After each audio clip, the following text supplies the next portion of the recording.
Testing. Ladies and gentlemen, this is the Tom Carlson Show for June 29th, 2020. How are you? How was the weekend? How's your Monday? Sorry I'm getting this out late, but I don't have to wake up in the morning anymore, so I kind of just wake up, and today I woke up at 10. So maybe listen to it on the way home.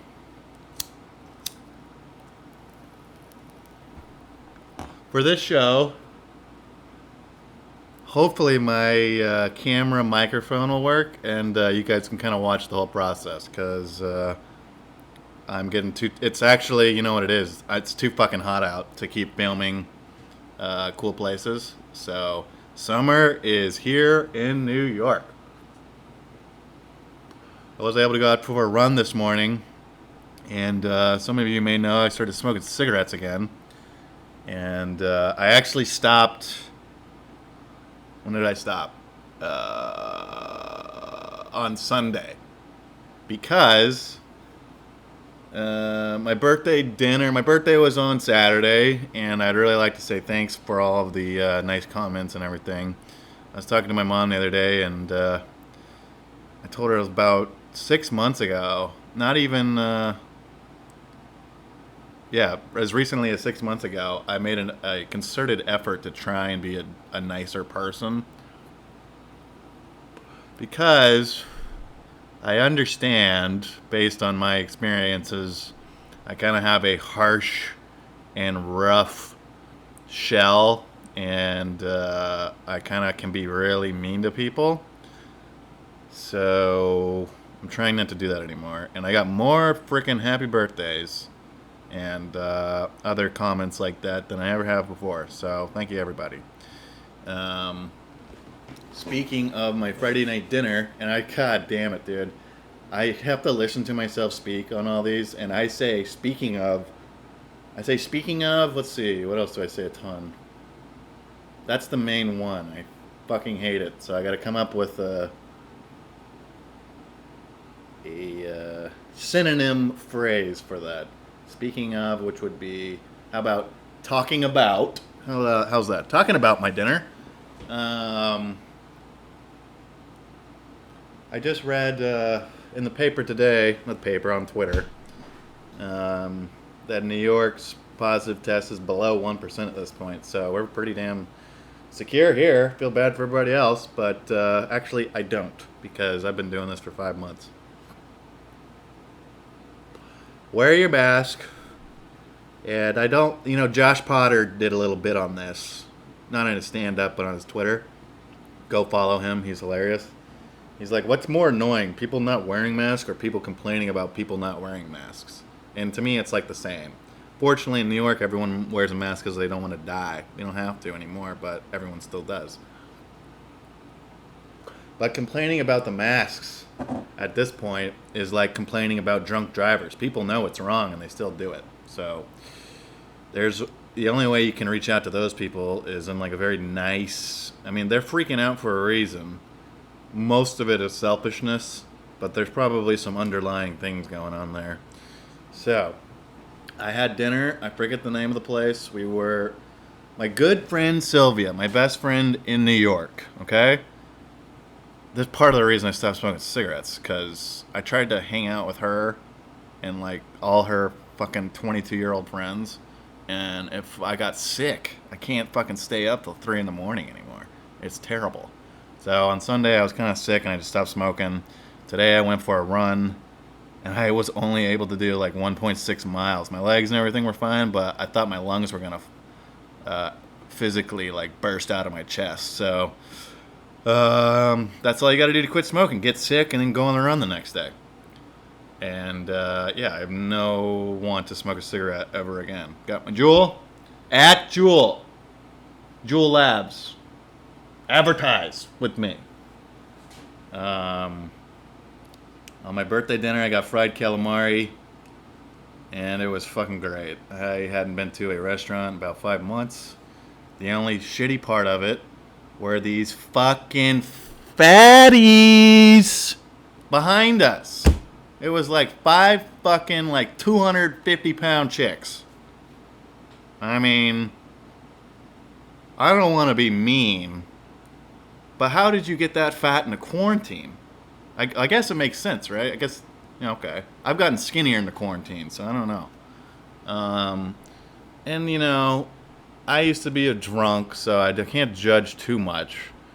But I was never that loud, I swear. I don't think I would. Maybe like once a night I would yell something loud, but not the whole fucking dinner, dude. And I was like, at this point in my life, I'm pretty like, I don't accept that kind of behavior. So I asked Sylvia if I could say something to him, and she's like, no, please don't blow up the night. I was about to tell him to shut the fuck up. And then they had this guy come over to their table. He was like 35 with his fucking New Balances on and fucking cargo shorts and shit. I'm just like, who the fuck are these people? And he's like wasted, dude. It's so embarrassing. It's really embarrassing. If you stop drinking for like 30 days and hang out with your friends, and you'd be like, what was I doing? This guy's yelling and spitting on them, and I heard him ask if he could make out with about 4 of them. Now, they shut him down, but they didn't tell him to go away because what we were thinking is that's probably the only guy these girls have ever had talk to him in the last, long time. So he got some action, but, he wasn't that big of a guy, so I don't know if he could get it in, you know what I'm saying? And James fucking Pease, the best chef in Portland. Ian said it. So, I saw some of the food you guys cooked. Well done. No one is better or will ever be, for whatever reason, under any circumstances.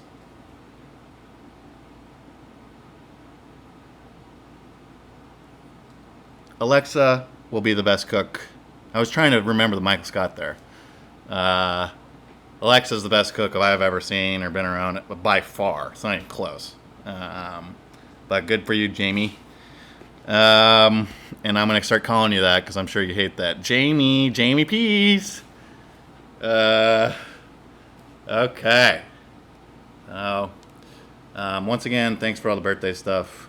Feels great to be 30, to be honest. Being 20 sucks. Bunch of fucking yahoos. Just like the people I was fucking hanging out with, so I cannot do that anymore.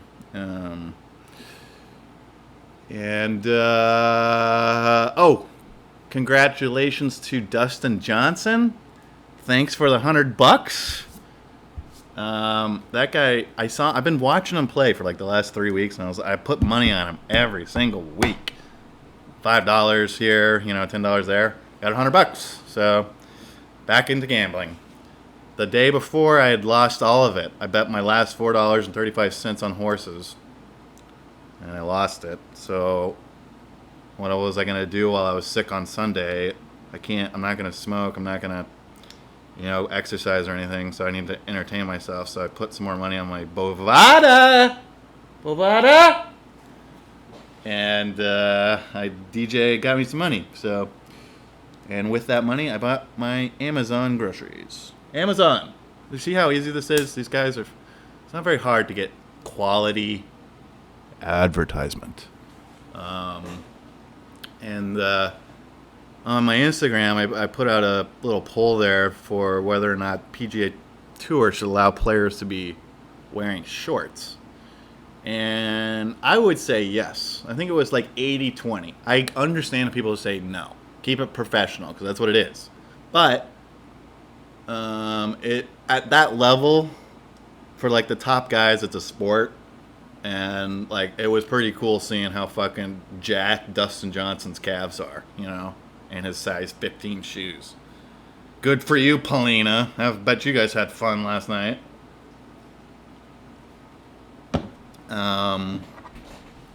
So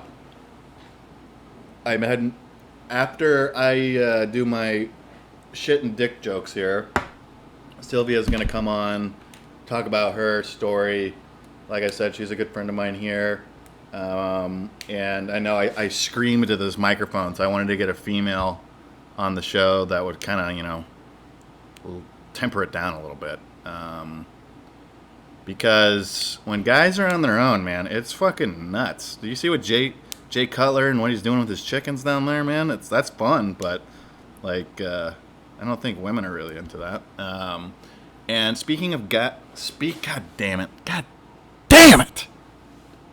Talking of men trying to impress women, I wanted to do this little story when I was younger. So my parents had this, I guess you'd call it a membership to like a local pool. It was pretty nice, it was clean, and it was like a membership enough to where like it wasn't too packed. But they used to have like one of those old school, super bendy, like heavy duty diving boards. And there was this girl I used to know who went to my elementary school, and then she went somewhere else. I don't know where she went. Her name was Claire. And her parents were also members here. And dude, like, I'm skinny now, man. You guys should have seen me when I was like 13. And what I would do, she would always be up on, her family would always have dinner like in a certain area that I'd have to walk past to get to the diving board. And I would like, if you're looking on camera, I would like kind of like flex my arm like that and act like it was just natural, you know? Flex my right arm and walk past her, that she probably totally noticed and was like, this guy's fucking retarded. Wow, what a smooth guy you are, Tommy. And I would go to this fucking diving board, and I got so good at diving, I bet I'm better than anyone listening. I would do like double front flips, and you only get to a double front flip by doing like 1 3/4 a lot of times, and it fucking hurts, and you're smashing your face because that's the rotation on a double. You got to go past the face.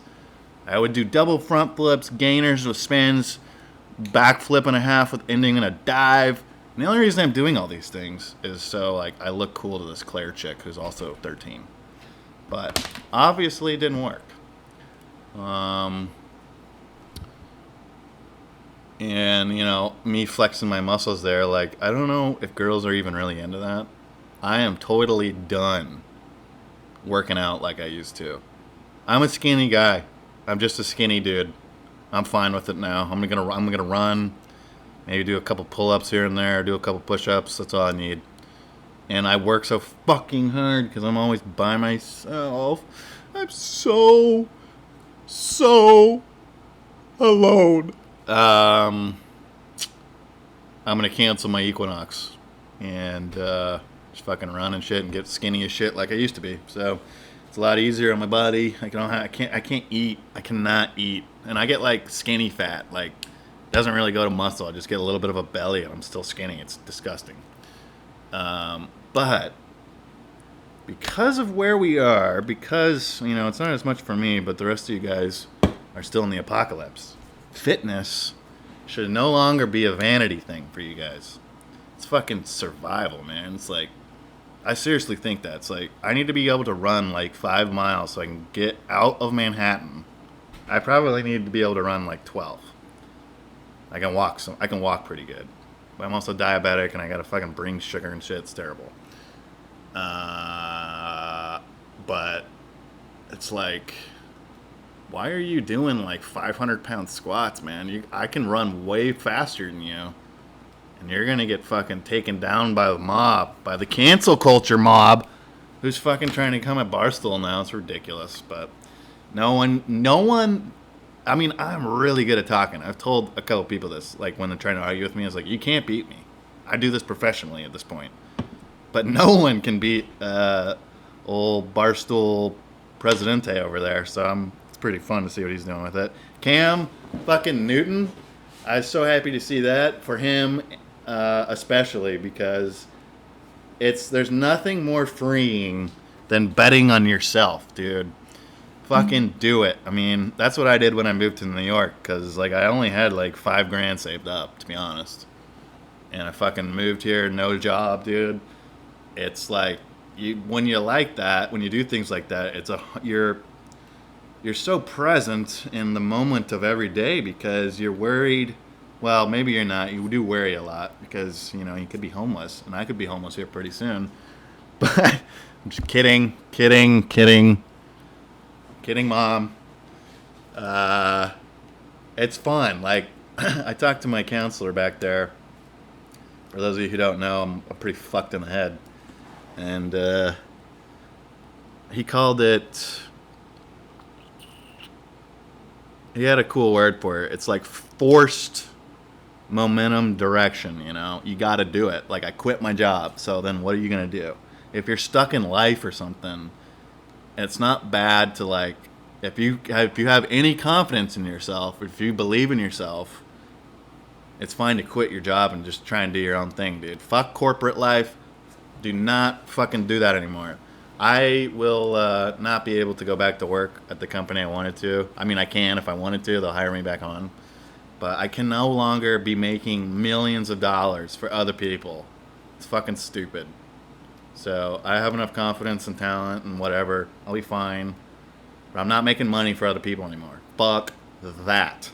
If I don't do comedy, I'll start my own business. Just like Michael Scott, I got about 1,000 names for companies. Tom Carlson Construction, TC Consulting,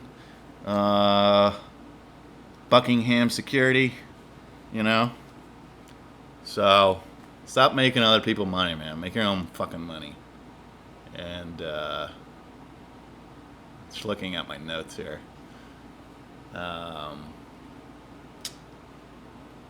So, as you do when you're alone and sick, you know, I was trying to get people to send me movie recommendations.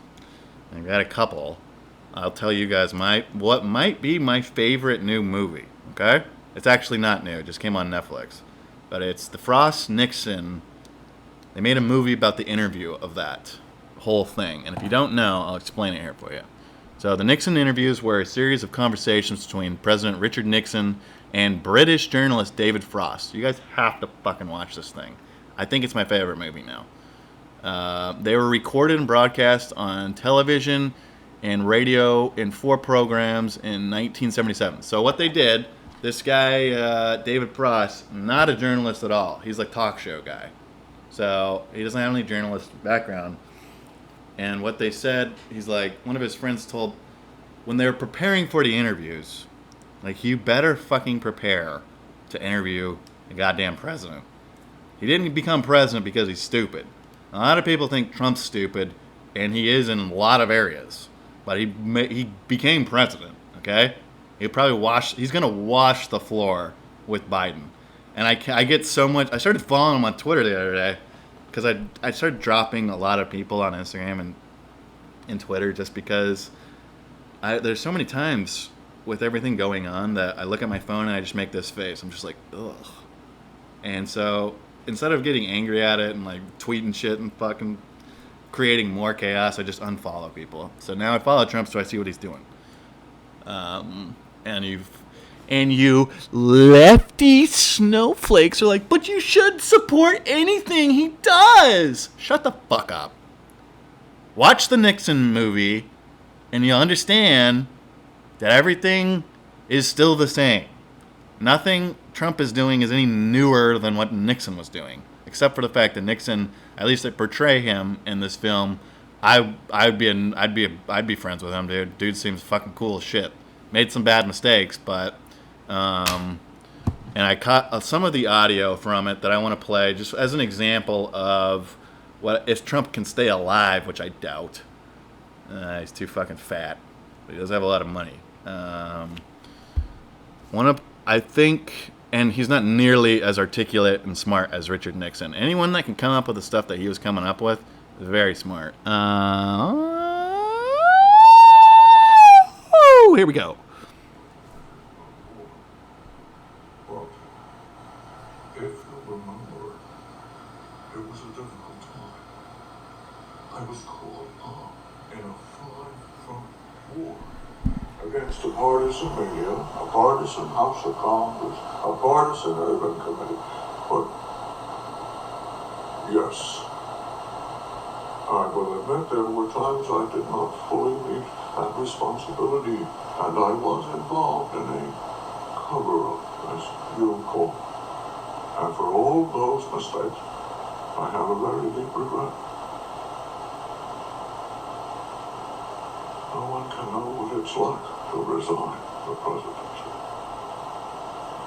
Incredible. Really, I mean, You guys got to watch it. If you want to have any kind of insight onto what'll... Oh, shut the fuck up. Now pause it. God damn it. Thomas, technology, loser, idiot.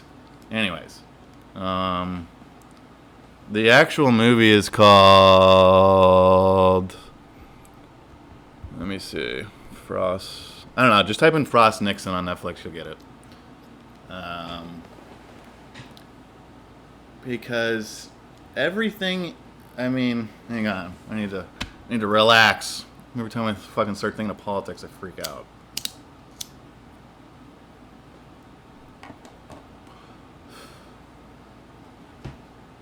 I think people, I really am not telling anybody what to do. I hate that more than anything.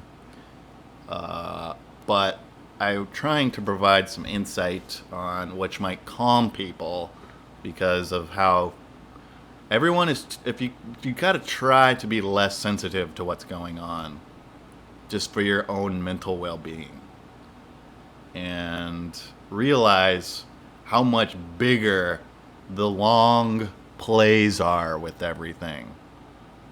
Do you see Trump tweeting out these search for these people who destroyed this thing?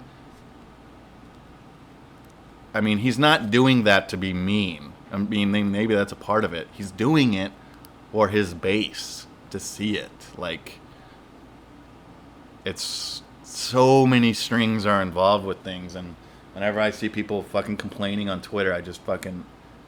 It really makes me sad to see how a lot of these people that I've looked up to, how actually dumb they are with life stuff. Now, maybe they haven't gone to rehab and had their fucking teeth kicked in and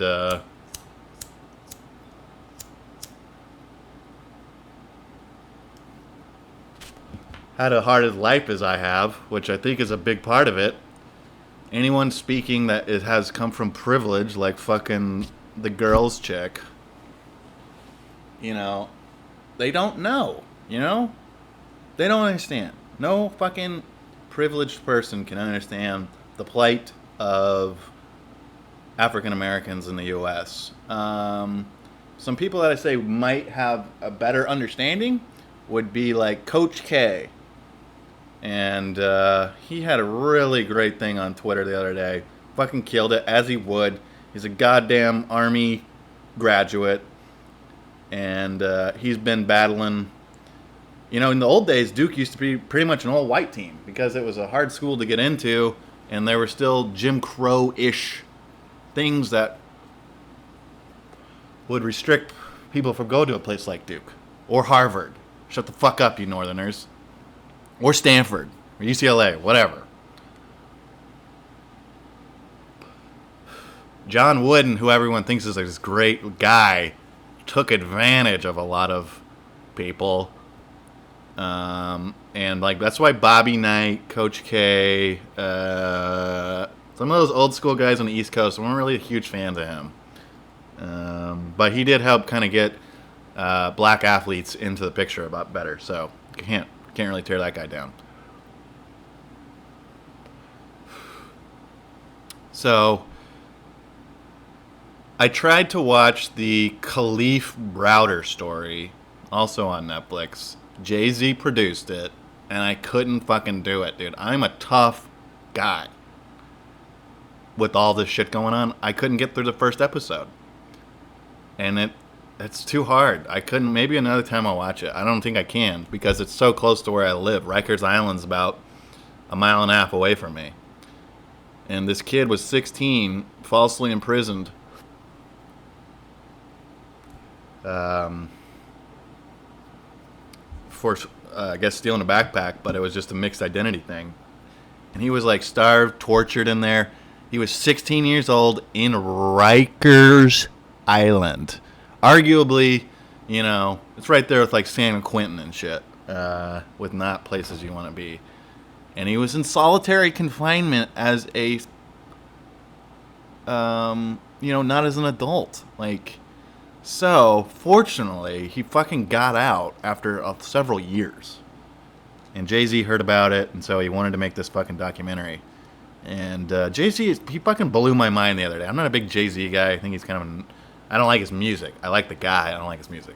And he was speaking about how, in the Bible or the Quran or whatever have you, the fucking I'm not Book of Mormon can go fuck itself. Bible and the Quran, some OG shit. They're always talking about prophets, right? And he's like, I see prophets differently. I see prophets in modern day, and I see Khalif Browder as a type of prophet because through him,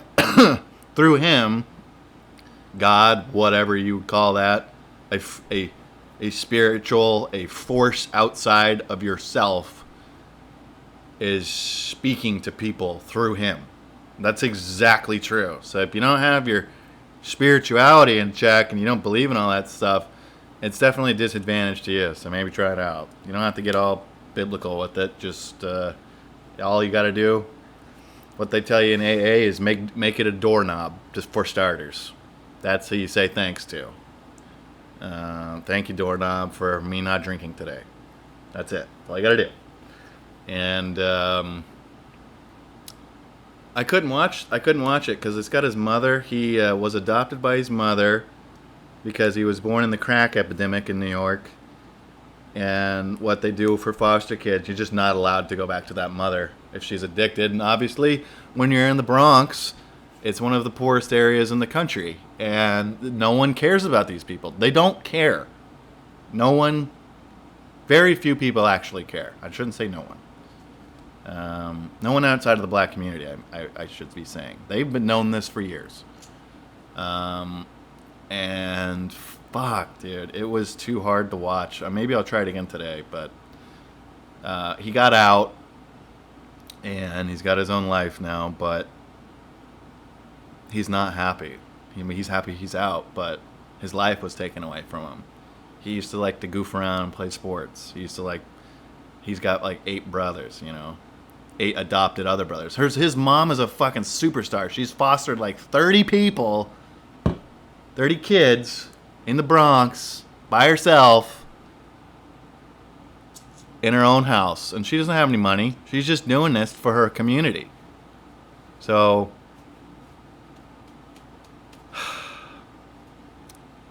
I don't know, guys.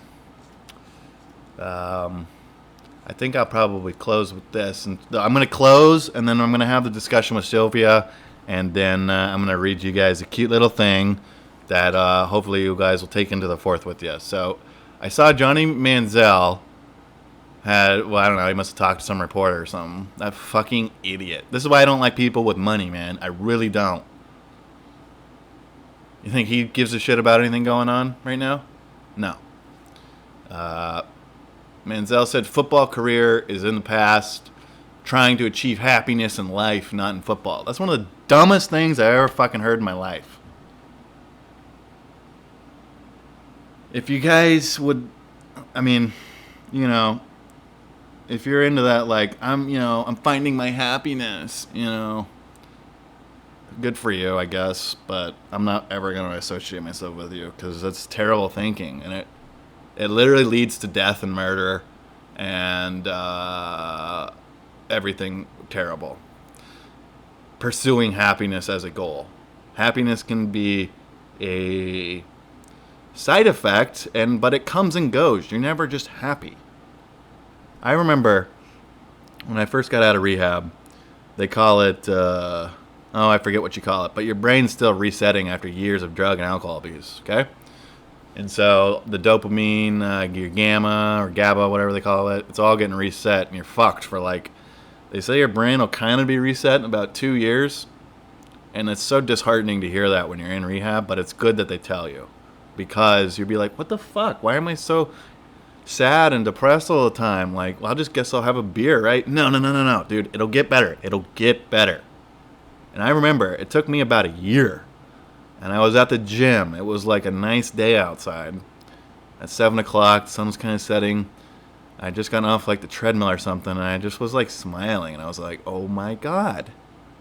Is this what it feels like to be happy? I literally had that because I hadn't been happy in about 10 years. So I had been trying to be happy for 10 years. and pursuing happiness and not welcoming sadness and, tough feelings, I just wouldn't allow them. I'd get fucked up so I wouldn't have to deal with them. I'd try to get happy the next day by drinking or doing something else, So, anyways, before I go, the show is on Apple. If you can't figure that out, I got bad news for you. Life's going to be tough. For you psychopath, but also non-sheep, non-iPhone users, I'm going to post this on the Tom Carlson Show IG. My host platform has an app that is downloadable for anybody, and it's called Podomatic, and you can play it on your phone there. And then I will also be doing YouTube, but it's too much work to do this in the same day, and the only reason I'm doing this is to have a good time. So once I can, because I'm producer, editor extraordinaire, but it's a lot of work, so I'll do those always the next day. The YouTubes will go out. If I'm bored, maybe I'll do it the same day. But so Apple Podomatic, I'll post those on here right after this goes out. Download them there, because I think today, man, I was way the fuck down, dude. I got up to 85 on that hosting platform, and then nobody knows who I am because I can't fucking get on stage. And anyways, go follow me there. I'll be back in about 2 seconds. Magic of editing after we listen to Sylvia. Sylvia, XO4L, girl. Love ya. Thank you for taking me out to dinner and everything. Be well. And I'll check in on you in a second.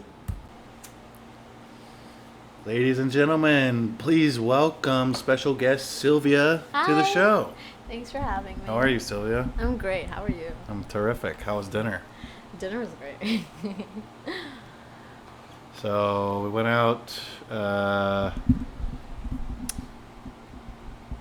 For me, it was the first time going out to a restaurant in like 5 months. And so we were able to go outside.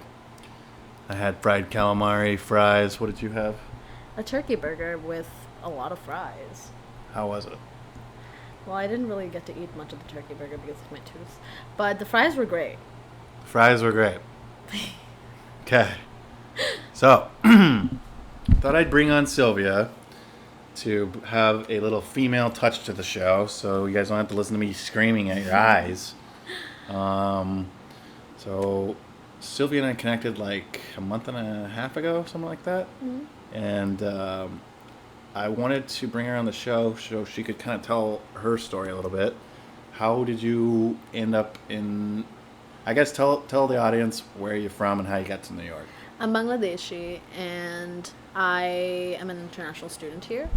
So growing up, I think around kindergarten, my mom told me that you're going to study in the U.S. And I was like, okay, all right.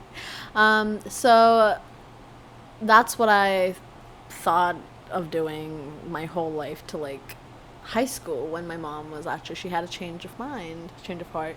She was like, oh, you're our only child, we don't want you to go to the other part of the world. And I was just like, this is kind of like something I always dreamt of doing. You are the one who showed me the dream, so I think I want to go to the US. So we had a big family conversation about this. Other people got involved. Yeah, it's a family thing. And my dad felt bad, I think, and he was like, you know what, if you want to study in the U.S., you're going to study in the U.S. It's a big deal for your parents to send you so far away, though. That's crazy. Yeah, I did everything by myself. There are people, like in my country, you get companies to do the process for you, like the whole visa process, the application and everything, but I was like, you know what, I'm not even going to hassle myself or my parents. I'm going to do it myself. So I did, and here I am. Well, welcome to America. I came Land of the free and the safest place to be. Safest, okay. Right? I'll keep that in mind. Not really. Okay. So, what did you do today? I'm trying to get the audience a little vibe for Sylvia is a real New Yorker. I'm not quite there yet. So what did you do today? What did I do today? After I woke up and I left your place, I went back home, kind of spent time with myself because I needed to. I've been running around the city the last couple of days. And then I went to... Where'd I go?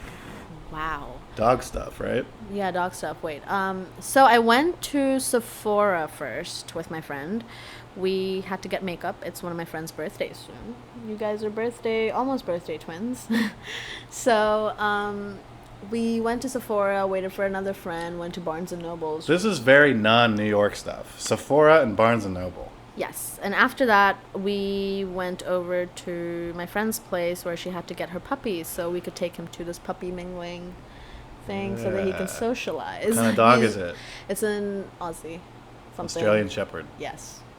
I think. I'm not... Yes, it Yeah. is. I've seen it. So... And he was not socializing. The puppy didn't want to? He's No, scared? Is he scared he puppy? was so scared, and he missed his mom. So we were standing outside the window. We had to go get a drink, and then we were just drinking and smoking and just like looking at Blue. Not Blue's the other socializing. dog, right? Or No, Blue's the small one? Blue's the small one. Yeah. So we watched him for a bit, and then I came here for dinner, and they went over to another person's place. Okay. So we are recording this on Friday, birthday eve, 6/27/1941. And I mentioned Sylvia on the podcast recently because I have never met someone who listens to the fucking Weekend I love the Weekend as much as you do. Yeah, he's the second love of my life. Who's the first? Me? New York City. Oh, okay. That is so corny. That's fine. So, let's see. You moved to New York when you were 19. And how old were you think when you started listening to The Weeknd? I don't remember how old I was. Pretty young, probably. Yeah, but like, I was listening to his old things. Like, this is before I even knew what some of the words even meant. Oh, the bad right? words. Yeah. And then The Hills came out, and then Starboy came out, and everyone started listening to him, and I was just like, oh, my secret's out. My man's everyone's. So, and then it started becoming a big thing in my country, and then now everyone's listening to The Weeknd. He's huge, and I mean, he's probably like top something. 10 pop music guy right now, I'd say. R&B, yeah. Maybe more? Trying to think. In his genre, it's like him. Who else? Justin Timberlake? I don't know. You don't know? He probably don't know who that is. He's old. I know who Justin Timberlake Okay. is. I'm Okay. 22. Okay, so tell the story about the Weekend concert you went to, which went haywire. Okay, so you know how Americans are like super paranoid about concerts Speak and into stuff? the mic. Okay, I'll speak into the mic. And someone stepped on a bottle, and someone thought it was a gunshot. And someone Vegas. ran, and someone followed. And soon, thousands and thousands of people were just running around Central Park's Great Lawn. That's where the concert was. And there was like police and everyone, and people were getting injured left and right. We got out, and I remember our group got separated, so that the other separate part, I think they went home, or they were headed home, and I was like, you know what, I am not going home without seeing The Weeknd. Hopefully he's still performing. So I checked my Citizen app, and it was just a bottle, and I was like, okay, I'm going back in. Okay, So we went back in. What's the Citizen app? So it tells you, it informs you about the crimes happening around you. You don't have it? Oh, no, I don't have it. Okay, you need Probably to get should get it. You should probably get it. So, Citizen app. Citizen app. Let me advertise. Thanks to me. Yes. But, so yeah, and then I went back in, and I was with my friend, and we got to go, like, super close. At this Yeah. point, nobody was caring about where they were standing previously. And I got to see him so close, like, he was, like, right there, and... Like an Elvis experience. And I was, I don't know, like, my heart was beating out of my chest. I was just, like... Wow. starstruck. And Have you ever felt like that or with any other celebrity type No. thing? No. no, there were like other celebrities performing too. There was Cardi B, there was John Legend, there was Whoa, what's his whoa, name? whoa. What's her name? Janet Jackson. There was So, okay. On a hotness scale, The Weeknd versus John Legend. The Weeknd's over like in the ceiling. John Legend is somewhere like here. Below. See, I think most people will go the other way. Well, that's But The Weeknd's for the younger crowd. yeah. most John people- Legend's old, and at this point, John Legend's kind of annoying. He's too holier than thou, and his wife. Shut up. Is he? Yes. Okay, so what are you studying? What's going on with classes, internships? You know anything this summer? No. So I'm majoring in business statistics and quantitative modeling. Okay, It's a I'm lot going to of- repeat that. Business statistics and quantitative modeling. It took me a while to get used to saying it that fast. Business statistics and quantitative modeling. Yeah. My mom had to practice saying it. So Sylvia's bandwidth is about twice as capable as... See, I can't even speak. Sylvia's bandwidth is twice as bigger than mine. I don't know. Classes, I took a summer class. I want to get finished with school as soon as possible. And for internships, I actually did something so stupid. So for my first 2 years in college, I just took all the class, like basic class, like sociology. I'm minoring in sociology though, like English. I finished all 3 English classes and everything. So I took all those history, blah, blah, and I finished those. And now I'm stuck with all my major classes together. So it's like all my hard courses. You're just getting killed. Yeah, so internship, hopefully soon. I need to finish certain credits before I get that. And yeah, I really need to get an H-1B visa, so I'll have to work hard. So hopefully we can... Trump gets the old corona right there, Fred, and we don't have to keep fucking sending out good people that are in our country. So, let's see. What was I going to ask you? Oh, yeah. So, as an old man that I am, I've shown you some pretty good American movies / shows. What have been your favorite? Forrest Gump. Okay. I remember a lot of people I used don't- to suggest watching the movie, or they would say that it's their favorite, and I'd just be like, oh, I've never watched. And they're like, you've never watched Forrest Gump? I'm like, yeah, I've never watched Forrest Gump. And now I finally have, and I see what the hype is about, Yeah. why there's Bubba Gump in Times Square. Mhm. I went there before I even knew about this movie. Yeah. And I was like, wait, What is there is a this? theme? And my friend's like, yeah, you've never watched Forrest Gump? This is what the whole place is about. And I'm like, oh, no, I haven't watched Forrest Gump. Great movie. Great movie. The other day I saw some guy on Instagram and it was on like House of Highlights or something, and he's got his wheelchair, he's got no legs, and he was doing bench presses and pulling himself up on the rope, and I just commented and said, Lieutenant Dan. Okay. So one thing I wanted to talk about was, so had you visited the U.S. before you were Yes. 19? Yeah, since 2005, I still remember my parents, because I was a very annoying child. And so was my cousin.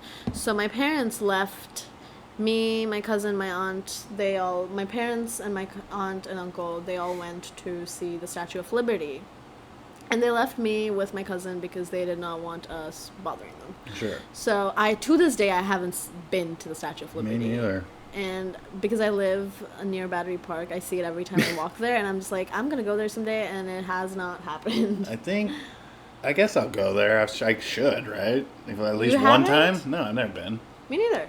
As if it's a touristy thing. It's a very that's touristy. why. I feel like I keep telling that to myself. I'm just like, okay, but I'm in But- the U.S. till like 2022, hopefully longer. But like, Yeah, fingers crossed. Yeah, We gotta get Trump out, right? um, Or does it not even matter? It's a it political doesn't really football matter. at this point. No, at this point it doesn't matter. He kind of like it's business statistics and quantitative modeling. Yeah, Yeah, so it's math. People need math. yeah. So yeah, I'll You'll stay. be fine. I'll be fine. Yeah, Get a company to sponsor me. yep. If anyone's listening, that Anybody needs- listening? Anybody needs someone with an IQ around 160?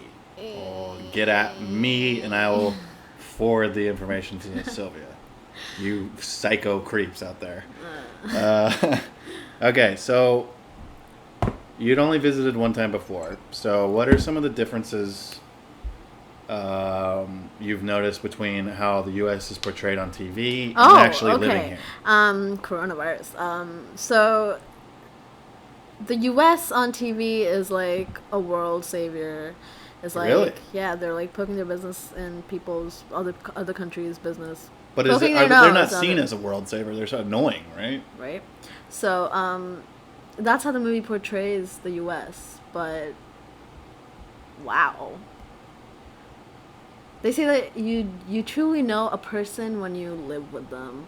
So when it comes to the U.S., you truly know the U.S. when you live in it. So Damn, that got really deep. is it scarier living here? I wouldn't say scarier. I love it here. Okay. So much freedom. So much freedom. It's too much freedom, right? Because I'm not abusing it, so I mean. Well, no. What I would say is like, because we had to have dinner with these assholes behind us today. Oh my god. It was what like were they doing? it was really bad, and you guys are gonna hate me for saying this. It was a bunch of fat people, and they're just really loud and drunk behind Hey, us. that's mean. Well, whatever.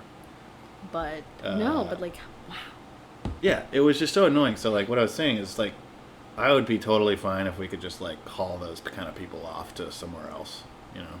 Like all noisy people together from a group, have your own. Yeah, just a places. slight authoritarianism. You know.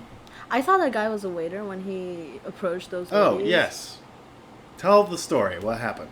What happened? I don't know. I wasn't paying Okay, attention. so I'll tell the story. So there's these drunk assholes. I mean, I used to be the drunk asshole, so no judgment, right? But I never was like that loud. Because like I'm not a loud person. You may disagree based on my podcast, but in normal life, I don't speak very loudly. And this guy, so it was a group of like 6 chicks, I think, and I questionable on that. And You're so mean. so this guy comes over. He's probably like, I don't know, maybe my age, 30 years old or something. I think he's older. I think he's like He's a little late bit- 30s. Late 30s, okay. But he's wearing like weird like New Balance shoes and he's got like cargo pant type kind of vibe. Ew. And he's just like, he came over to their table once we sat down and he never fucking left. He was standing too, like speaking into their faces. And before we left, They he was seemed to really trying. He enjoy was it. really trying. He's like, so you wouldn't make out with me? He said that? Yes. And the girls, they must have like been enjoying the attention. Because that's the only attention that we're going to get ever. Hey-o! Oh, no. And and so they didn't like tell him to go fuck himself, but it was really weird. Like this guy was trying to hit on each individual girl of the group because I was just listening the whole time because it took us about an hour to get our. It took us. They were really enjoying it, though. Yeah, so I mean, I'm not gonna hate on them too much. They're out enjoying themselves, but so in New York right now, it seems like everybody's still doing pretty good with the masks. Apparently, New York is the safest place in the U.S. right now. Something like that. Yeah, I've been kind of pushing that because I have to go back. I'm going out to the fucking Wild West here in a few weeks. But yes, so New York City's infection rate or Are you going to positive bring anything back? Corona maybe. So I won't be able to see you for 2 weeks after that. Well, they will quarantine me when I come back from Idaho, Oop. but it's not like I haven't been self-quarantining this entire time because I'm Okay, alone. FaceTime me. No one here is here. I don't have anyone. But we'll see. Okay, so favorite parts of the city, Favorite parts of the city is definitely where I live. which is FIDI, FIDI. You guys know where that is? Financial District. Financial District. So what I've been doing all of quarantine, well, I haven't really been social distancing that well. I probably shouldn't have said that. Been wearing a but- mask. and Been gloves. doing the right thing. I And used to gloves. wear You've been gloves, doing yeah. very well. Don't worry. So about it. that's probably how I survived. Yes. But I used to go out on these walks. So I'd walk all the way so I'm on Wall Street. I'd walk all the way from Wall Street to like somewhere in Soho along Battery Park. And it was great. It was great. It's what kept me sane. Yes. Well, once the weather finally turned around. Yeah, it was still like kind of cold when I first moved to Wow. that area, but yeah. How long have you been down there? Since April 7th. Oh, okay. So you had to move in the Corona?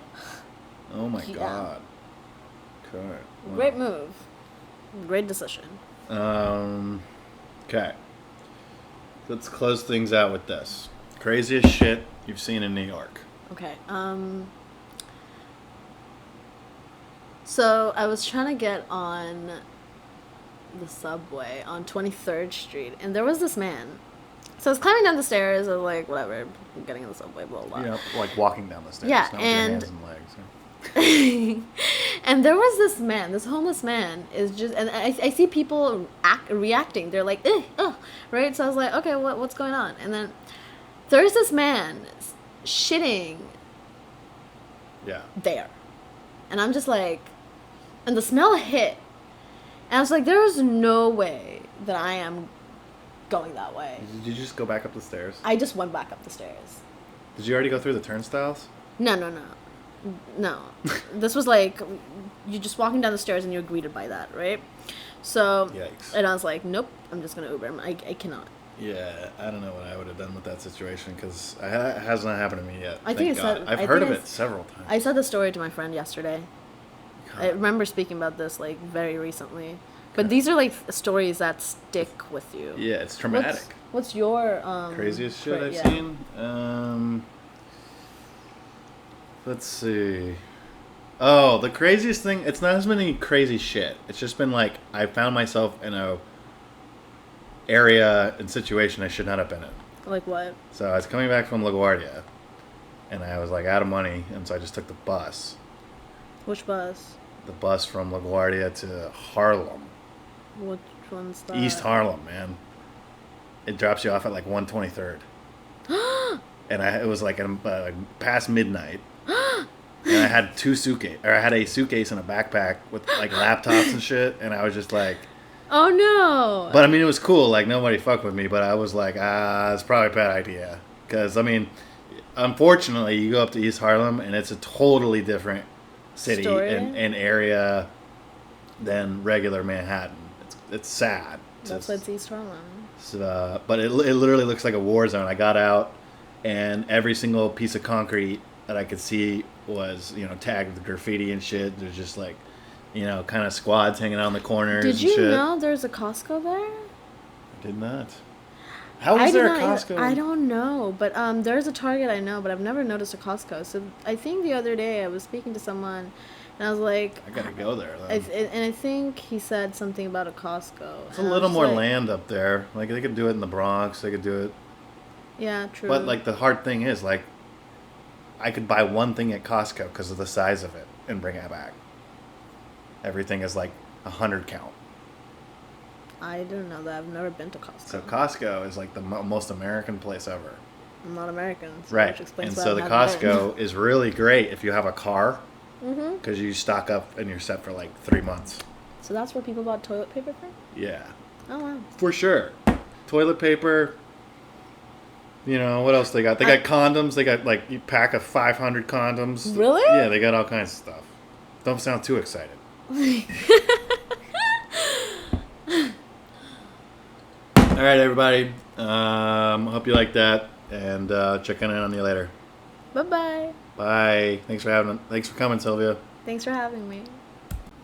All right, with the magic of editing, I'm back. So I thought, we got a couple more days before the 4th of July, and the 4th of July is probably right up there with New Year's Eve and Christmas for, DUIs, overdoses, all that stuff. So I give you a little story here from my favorite book that I own. This is it's a short story called On the Move. Working the program showed this alcoholic to get from geographics to gratitude. And this is by this guy. This guy wrote this. I thought my life had come to an end when I arrived at my first meeting of Alcoholics Anonymous when I was 28 years old. Dude, I was 27. I had been drinking since my early teens. Yo, what's up, bro? Dude, we would have had a great time. I know you're probably writing this in 1912, but okay. And to my way of thinking, booze had been the answer to my problems, not the problem itself. Even I had to admit, though, that my life had gotten pretty bad and my options were quickly running out. In a moment of desperation, I agreed to go to one AA meeting. You got to remember, when these guys are writing this, there's no rehab, there's no nothing. You just die. which, with the population problem isn't the worst thing. It is easier to see now as I look back on my drinking days that from the very beginning, alcohol had been part of nearly every disaster in my life. As a very young boy, perhaps 10 or 11 years old, I'd begun to steal drinks when my parents were not looking, or my friends and I would convince someone from the local high school to buy us some beer. Slowly but steadily, my problems began to grow from there. It started with simple episodes at school. My buddies and I would split a six-pack over lunch and thought nobody would notice. It never occurred to me that a 13-year-old could not easily hide the effects of a single beer. By the time I was 14 or 15, things were getting far more serious, and the consequences of my drinking were getting costly in every way, socially, morally, financially. A turning point came when I was 15. My mom was in the middle of an ugly divorce through nobody's fault but my own. I decided that I had the answer. In a drunken brawl, having planned every step of my actions, I attempted to kill my stepfather. Because that's what you do when you're drunk. That's probably the best thing you ever thought of that day. You know what? Dude, this wouldn't happen if we could just kill the guy, right? Let's do that. I vaguely remember being dragged out of my house by the police and Dude, one time I tried to fight my dad when I was about that age. And, dude, there's a big fucking difference between a man and a boy. The results were that I was eventually given a choice by the judge. Go to juvenile hall until I was 25 years old or leave the state until I was at least 21. I did not want to go to juvenile hall, so I did the math and decided the better part of valor was to get as far away from there as I could. Over the next 13 years, until I graced the doors of AA for the first time, life never really got any better. I did, however, learn the fine art of geographics. From my home on the East Coast, I landed in Japan. Then I moved back to the United States, to New England, then out to California, where for the next 6 years, I saw my alcoholism take me to new depths of disgrace, embarrassment, and despair. As one of my early AA sponsors used to say, I didn't hang out with lower companions. I had become one. Yes. The specifics are pretty much the same for most alcoholics. I went places I used to swear I would never go. I did things I could not imagine myself doing. I hung out with people that at one time I would cross the street to avoid. There came a time when, looking into the mirror, I honestly didn't know just who was looking back at me. To say that it arrived at a jumping off point is an understatement. Life just could not go on like this much longer. I began the process of speeding up the day when life would end. Yeah, dude, I was there, right? I wish I would died most nights. Then I just wouldn't have to deal with it. My doctor had 6 or 7 suicide attempts on my medical records. Well, you're such an alcoholic, you can't even kill yourself. Most were pitiful efforts to reach out for help, although I didn't see it at the time. My last such attempt was very public and demonstrated that I had lost touch with reality, with any sense of what my actions could do to others. That is so big. When you guys are boozing so much, you don't think about how it affects non-drinkers. Please. Or drinkers for that matter, but when you're boozing up with other people, just don't remember. A friend took pity on me, I think, and invited me to his home for Thanksgiving. His parents were in town from the East Coast, and he was having a big party. There at the dinner table, I stood up and attempted to suicide in front of everyone. The memory of that has always stuck in my mind as a definition of pitiful, incomprehensible demoralization. Alcohol is legal. That the big book talks about. What is sadder is that my actions had made sense to me at the time. As a result of that episode, I ended up seeing a psychiatrist to find out what was wrong with me. At our first session, she invited me to tell me about yourself. I proceeded to do so, only to be told to stop after I'd only spoken for 5 minutes or so. She explained that She really only had two things to say to me. That she thought I hadn't told the truth since I walked into the office, and that I was an alcoholic. Yeah, dude, I remember lying to one of my best friend's faces that I was not drunk, and I had so much whiskey mouth. It's just like you're telling your best friend, you're just lying to your best friend, and you think it's an okay thing to do because it makes sense in your brain. Okay. It took me a long time to understand how a description of my life could make anyone think I was a drunk.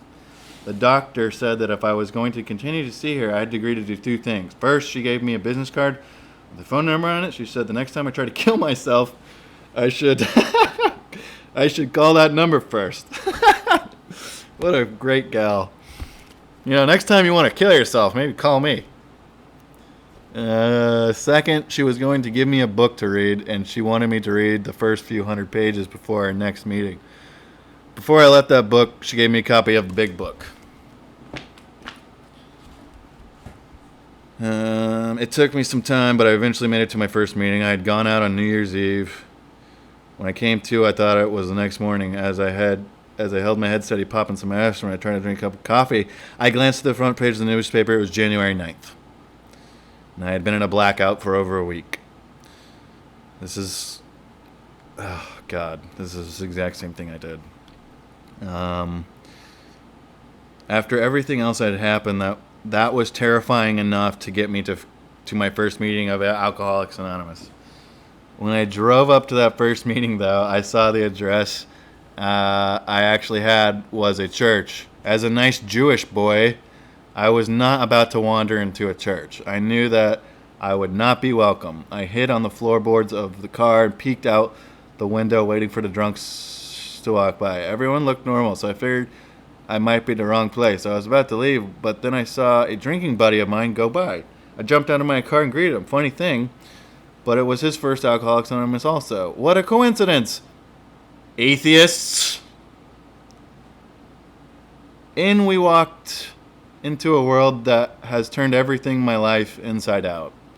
I didn't like AA and the people in it for a long time. I didn't trust anyone. I got tired of sitting at meetings, listening to other newcomers as they began talking about finding God, having their families returned to them. I hate all this shit too, because I don't have a family, dude. Fuck your family and shit. Talk about you. Fuck your family.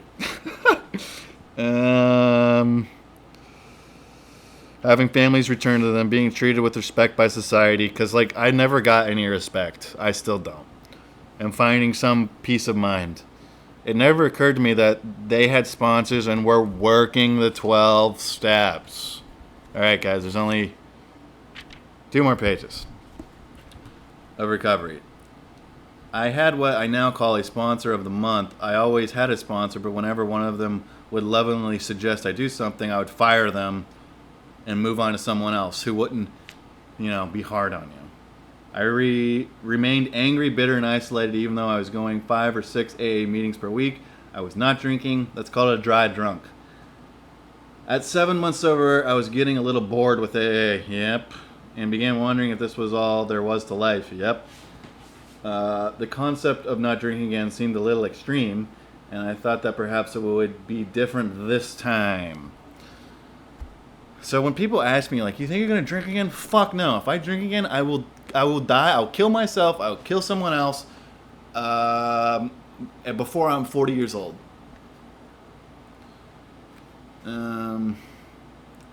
Then something happened to me now that I believed helped me stay sober and find my higher power. I woke up one morning and couldn't feel my legs. I could still walk with a little difficulty, but it got worse as time passed. Several months and a lot of medical examinations, doctors, hospital visits, and tests later, I was diagnosed with multiple sclerosis. The path since then has been quite a journey. I now either walk with crutches or use a wheelchair. There have been lots of times I wanted and intended to drink again. During my second year of sobriety, I slowly became angrier and angrier. I was in what one of my sponsors refers to as the angry years. I was one of those people we would see at meetings and wonder how they stay sober. Yeah. There's a lot of fucking angry people in there. But you can't be angry at the situation. Because you made the situation.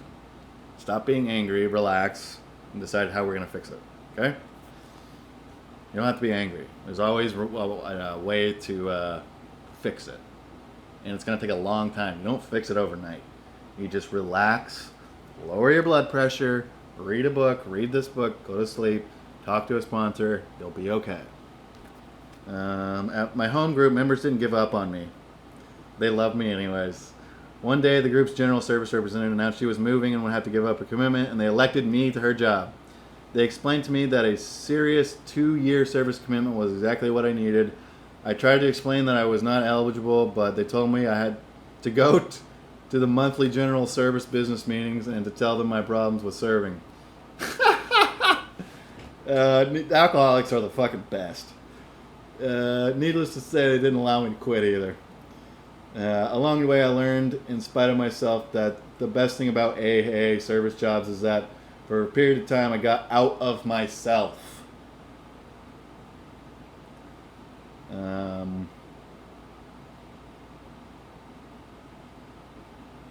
At some point, I began to shut my mouth and actually listen to what other people were saying at meetings. After white-knuckling it for almost 2 years in AA, I finally broke down and saw that I could not stay sober all by myself, but I was terrified of going back to drinking. After all my suicide attempts, I had no fear of dying. I'm right there, dude. I could care less if I died. But I could not stand the idea that I would go back out to living that way again. If I go back out, you guys really got to help me out because I think I'd kill myself. I was at the old timers in our literature referred to as jumping off point. I didn't know what to do.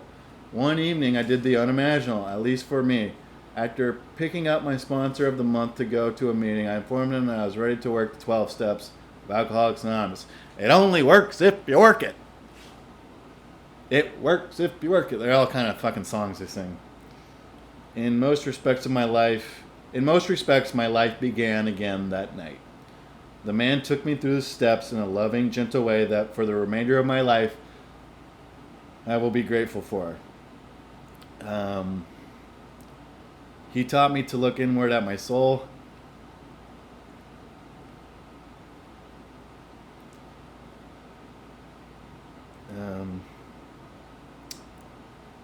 Sorry, guys. Jesus Christ.